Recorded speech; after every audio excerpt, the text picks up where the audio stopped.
Good morning all of you. तो आज हम पढ़ेंगे व्याकरण शिक्षण की प्रणालियां और व्याकरण शिक्षण को प्रभावी बनाने के सुझाव। तो शुरू करते हैं। सबसे पहले प्रणालियां या विधियां। प्रत्येक स्तर पर व्याकरण की शिक्षा किसी एक विधि से नहीं दी जा सकती है।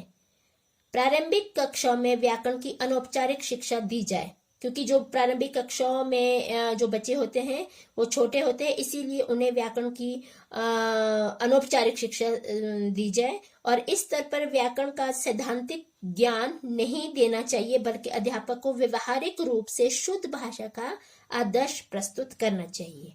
और माध्यमिक स्तर के व्याकरण की औपचारिक शिक्षा दी जानी चाहिए, क्योंकि बच्चा वहां पे सीखने लायक हो जाता है, तो समझने लायक होता है। तो माध्यमिक स्तर से देनी चाहिए औपचारिक शिक्षा। विभिन्न स्तरों पर व्याकरण की जो प्रणालियां है प्रयोग में लाई जा सकती है। कौन कौन सी प्रणालियां प्रयोग में लाई जा सकती है? सबसे पहले है निगमन प्रणाली। ये जो निगमन प्रणाली होती है, यह प्रणाली की परंपरागत सैद्धांतिक पद्धति है, और इस प्रणाली में पहले व्याकरण के सिद्धांतों, नियमों व उपनियमों को बताया जाता है और फिर उन्हें स्पष्टीकरण के लिए उदाहरण दिए जाते हैं। जैसे विशेषण के बारे में बताना हो तो शब्द, संज्ञा व सर्वनाम की विशेषता बताए, उन्हें विशेषण कहते हैं। जैसे काला घोड़ा, लाल टोपी, बड़ी पुस्तक आदि। तो इस विधि को अपनाते हुए जो अध्यापक होता है, अध्यापक का कम परिश्रम लगता है और विद्यार्थियों को परिभाषाओं की पुनरावृत्ति कराकर रटा दिया जाता है। और इस विधि में परिभाषा के अर्थ का समुचित ज्ञान नहीं दिया जाता है। व्याकरण की शिक्षा का मुख्य उद्देश्य विद्यार्थियों को भाषा के शुद्ध रूप का ज्ञान कराना है, जबकि इस विधि को अपनाकर इस उद्देश्य की पूर्ति नहीं होती है, बल्कि छात्रों में व्याकरण के प्रति अरुचि उत्पन्न होती है। और इस प्रणाली के दो रूप बताए गए हैं। कौन कौन से? सूत्र प्रणाली और पाठ्य पुस्तक प्रणाली। सबसे पहले सूत्र प्रणाली। जो सूत्र प्रणाली होता है, ये सैद्धांतिक प्रणाली का प्रतिरूप सूत्र प्रणाली संस्कृत भाषा सीखने की परंपरागत प्रणाली है, जिसमें व्याकरण के नियम, उपनियम सूत्रबद्ध कर दिए जाते हैं तथा उन्हें विद्यार्थियों को रटा दिए जाते हैं। जिस तरह से पाणिनि मुनि ने अष्टाध्यायी में 4000 सूत्रों का उल्लेख किया है, जिनमें कुछ की संस्कृत भाषा में विशेष महत्ता है। ये सूत्र विस्तृत शब्द समूहों, वाक्य, नियमों आदि का संक्षिप्त रूप होता है। जैसे अण कहने मात्र से अ, ई, उ, री, लो, ए, ओ, ए, आई, ए और ह, य, व, र, ल का ज्ञान हो जाता है। और इस प्रकार सूत्र प्रणाली में व्याकरण के सभी नियमों व सिद्धांतों के सूत्र बनाए जाते हैं। सूत्र प्रणाली का यदि दूसरा पहलू देखें तो हमें मनोवैज्ञानिक रूप से यह उपयोगी नहीं है, क्योंकि सूत्र बिना समझे रटाए जाते हैं, जो बालकों के लिए अरुचि पूर्वक होते हैं, अरुचिकर होते हैं। तो उसे सूत्रों में बांधकर अवरुद्ध नहीं किया जा सकता है। तो दूसरा है पुस्तक प्रणाली। पुस्तक प्रणाली सूत्र प्रणाली का ही एक प्रतिरूप है। इसमें व्याकरण की पाठ्य पुस्तक के माध्यम से जो व्याकरण के नियम होते हैं, उपनियम, परिभाषा आदि कंठस्थ करा दिए जाते हैं, और उसके पश्चात उदाहरण कंठस्थ करा दिए जाते हैं, रटा दिए जाते हैं। और अध्यापक यहाँ पर इस बात की उपेक्षा करता है कि विद्यार्थी भिन्न भिन्न परिस्थितियों में उनका उपयोग करे।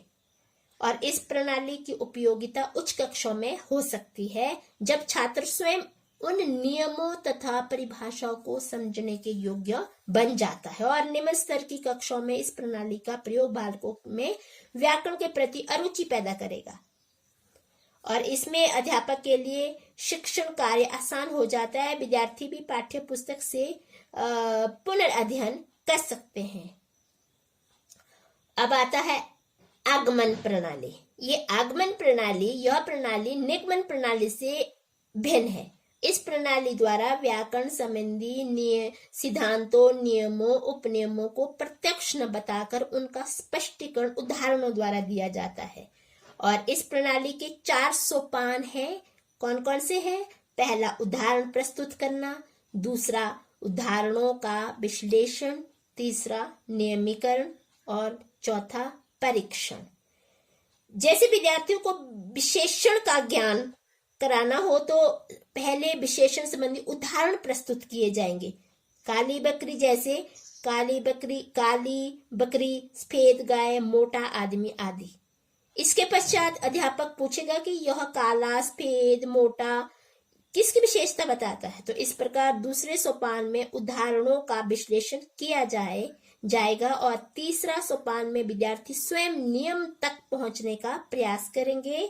जो शब्द, संज्ञा व सर्वनाम की विशेषता बताए उसे विशेषण कहते हैं। और चौथे सोपान में नियम को सिद्ध करने के लिए उनका परीक्षण किया जाएगा। इस परीक्षण में विद्यार्थी व शिक्षार्थी दोनों का ही शिक्षण में सक्रिय रहते हैं और श्यामपट्ट, चार्ट, चित्रों आदि की सहायता से जो अध्यापक होता है उदाहरणों का स्पष्टीकरण कराता है, जिससे यह प्रणाली और अधिक व्यवहारिक बन जाती है। तो इस प्रकार उसकी जो ये विशेषता है, कौन कौन सी विशेषता है आगमन की, कि इस प्रणाली द्वारा विद्यार्थी नियमों को समझने का प्रयास करता है। इसमें रटने की आवश्यकता नहीं पड़ती है। दूसरा, विद्यार्थियों को विश्लेषण, नियमीकरण व निरीक्षण का अवसर मिलता है।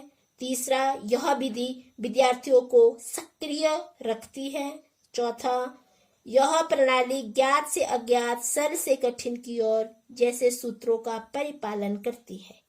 और यह पांचवा, यह मनोवैज्ञानिक विधि है। तो अभी हमने समझा आगमन विधि। अब तीसरा है भाषा संसर्ग प्रणाली। इसका तात्पर्य व्याकरण की शिक्षा पृथक से न देकर भाषा की शिक्षा के साथ ही दी जानी चाहिए। अर्थात जो पाठ्य पुस्तक द्वारा जो भाषा का ज्ञान कराते हुए व्याकरण का ज्ञान भी करवाया जाना चाहिए। जब अध्यापक आदर्श स्वर वाचन करा रहा है तो उस पुस्तक द्वारा ही भाषा का ज्ञान कराते हुए व्याकरण का ज्ञान साथ साथ करवाया जाना चाहिए। और भाषा के ज्ञान के बिना जो व्याकरण का ज्ञान संभव नहीं है।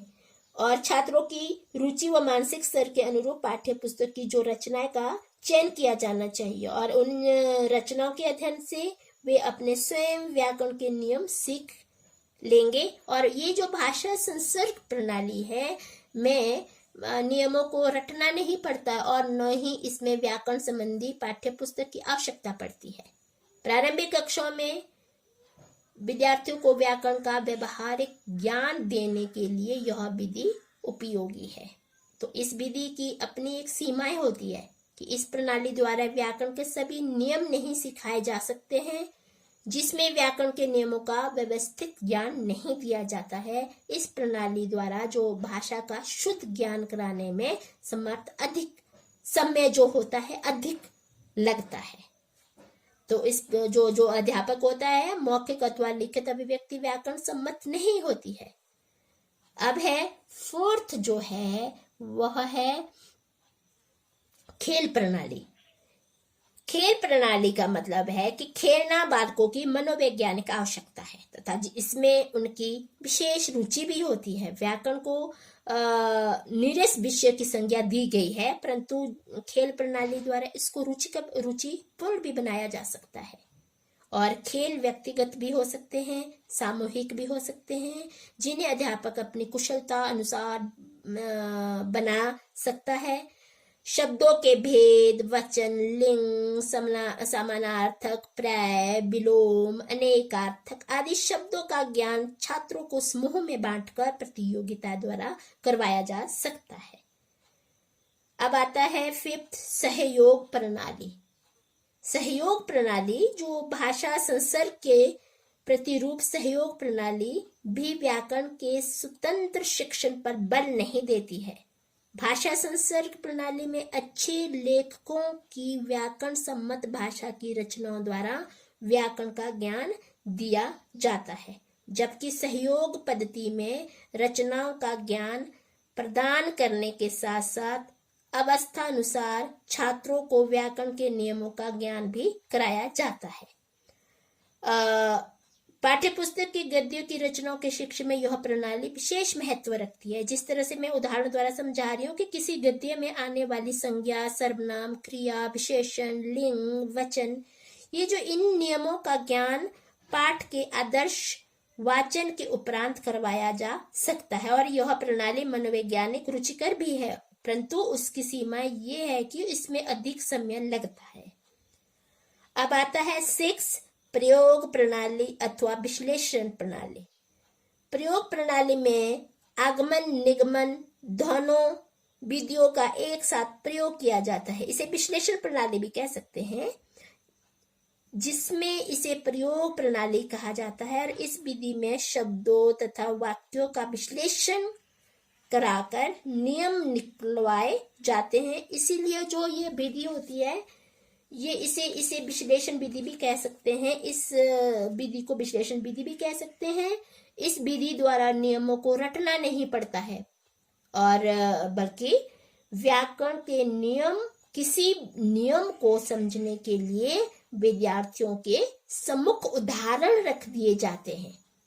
विद्यार्थियों से ही प्रश्नोत्तर व विवेचना द्वारा नियम स्थिर कराए जा सकते हैं तथा जो उनका प्रयोग करवाया जा सकता है। जिस तरह से उदाहरण है कि विशेषण व उनके भेद कराने के लिए संबंधित विभिन्न उदाहरण दिए जा सकते हैं।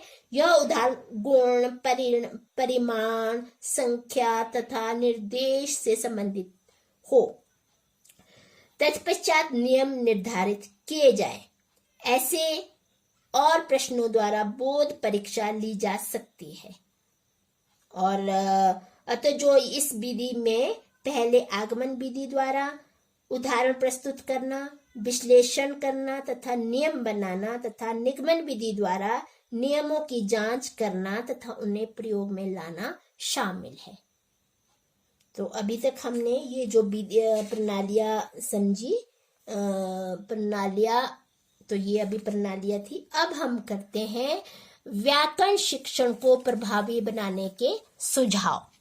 तो जो ये सुझाव है, जिस तरह से व्याकरण शिक्षण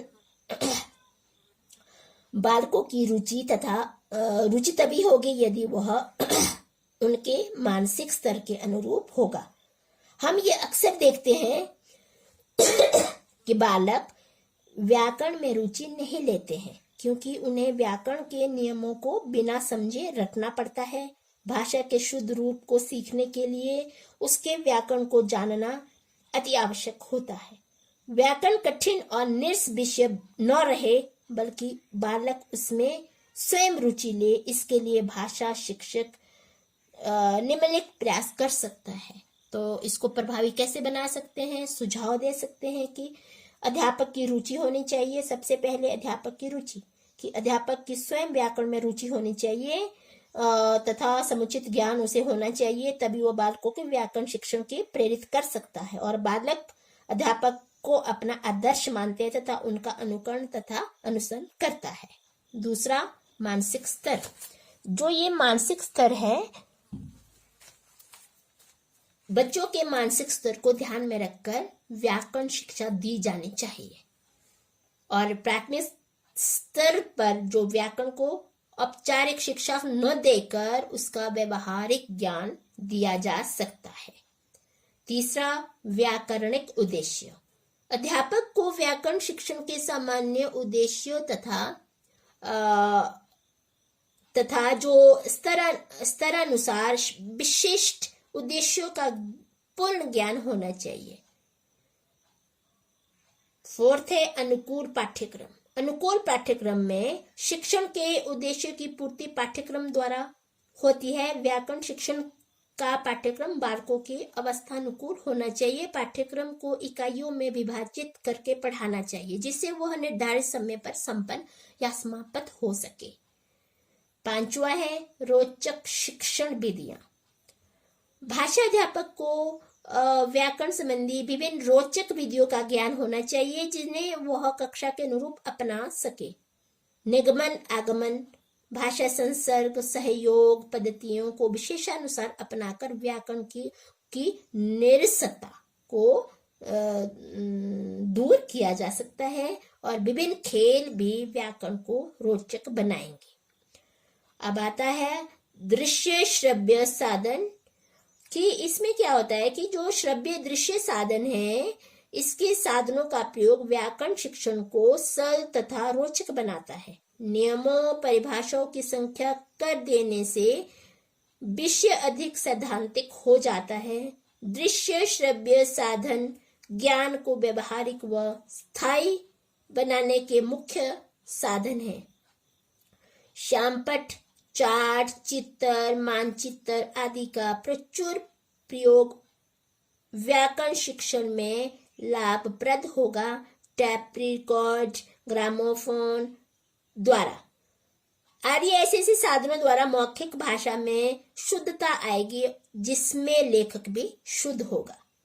7वां है पाठ्य पुस्तक की रोचकता कि जो रोचकता तभी बनेगी व्याकरण शिक्षण की व्यवहारिक पद्धतियों को पाठ्य पुस्तक की रचनाओं द्वारा अपनाया जाता है, जैसे भाषा संसर्ग सहयोग प्रयोग आदि विधियों में व्याकरण शिक्षा निर्धारित पाठ्य पुस्तक के पाठों से दी जाती है। इसीलिए पाठ्य पुस्तक की भाषा कक्षानुसार व्याकरण सम्मत शुद्ध होना चाहिए और जिनके अनुकरण से छात्र शुद्ध भाषा का प्रयोग करके सीखे।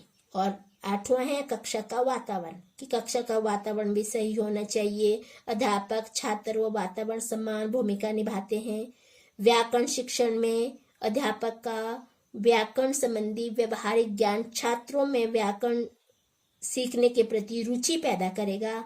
उदाहरण है कि संज्ञा कराते हुए छात्रों के नाम, उनके शहर का नाम या उनसे संबंधित वस्तुओं के बारे में पूछा जाए तो उनका सक्रिय योगदान रहेगा और उत्तर देते समय उनमें आत्मविश्वास भी पैदा होगा। और इस तरह से क्या होगा कि कक्षा में व्याकरण संबंधी चार्ट, चित्र, मानचित्र लगाए जाने चाहिए जिनका स्थायी प्रभाव छात्रों के मस्तिष्क पर पड़ेगा। 9 है शिक्षण सिद्धांतों व सूत्रों का अनुसरण। यहाँ पे व्याकरण शिक्षण को प्रभावशाली बनाने के लिए अध्यापक को रुचि, क्रियाशीलता, अभ्यास, अनुपात व क्रम, व्यक्तिगत भिन्नता, अनुकरण, बाल केंद्रितता आदि शिक्षण सिद्धांतों का अनुसरण करना चाहिए। और जो ये सूत्र है शिक्षण सूत्र जैसे ज्ञात से अज्ञात, सर से कठिन, पूर्ण से अंश, आगमन से निगमन, इस तरह से व्याकरण शिक्षण की जटिलता को दूर कर सकते हैं। अब जो 10 पॉइंट है अशुद्धियों का निवारण। व्याकरण के अभ्यास कार्य करने के पश्चात उसका निरीक्षण अति आवश्यक होता है। और वो कैसे होगा कि अध्यापक को लेखन अशुद्धियों के साथ साथ भाषा के उच्चारण की ओर अधिक सतर्क रहना चाहिए। और अब लास्ट पॉइंट जो हमारा है वह है अध्यापक का सहानुभूति व्यवहार। यहाँ पे जो व्यक्तिगत भिन्नताओं को ध्यान में रखकर अध्यापक को सहानुभूति व्यवहार कर व्याकरण की शिक्षा देनी चाहिए, जिससे विद्यार्थियों में व्याकरण की दुर्हता की भ्रांति को दूर किया जा सकता है। और यहाँ पे अध्यापक के प्रति डर विषय को अधिक कठिन बना देता है और छात्रों की शंकाओं का निवारण प्रेम पूर्वक उचित ढंग से किया जाए तो व्याकरण उन्हें कठिन विषय न लगे। तो इस तरह से जो अध्यापक होता है उसको सहानुभूति व्यवहार किया जाना चाहिए। तो आशा करती हूँ कि आपको समझ आ गया होगा। Thank you.